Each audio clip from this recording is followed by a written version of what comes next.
اعوذ باللہ من الشیطان الرجیم بسم اللہ الرحمن الرحیم۔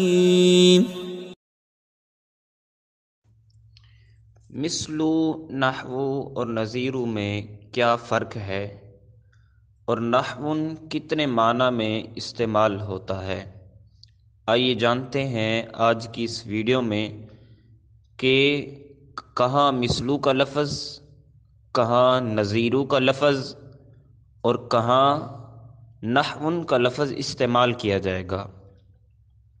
مثلن کے لیے کسی ایک وصف میں بھی مشترک ہونا کافی ہے، یعنی جس کی آپ مثال دے رہے ہیں اس کے اندر جتنے بھی اوصاف پائے جاتے ہیں، جس طرح زید مثل اخیکا، اب تمہارے بھائی کے اندر اخیکا میں جتنے ایک مثال 10 اوصاف پائے جاتے ہیں، اگر ایک وصف بھی زید میں پایا جائے گا تو وہاں مثلن کا لفظ استعمال ہوگا۔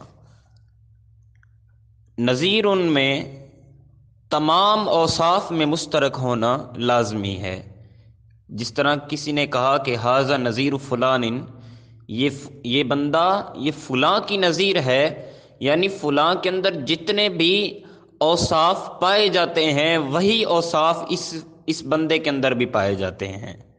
تو اوصاف میں مشترک ہونا جہاں پائے جائے گا وہاں نظیر کا لفظ استعمال ہوگا۔ اور نحون کا لفظ، اس نحون کے 9 معنی ہے، 9 معنی۔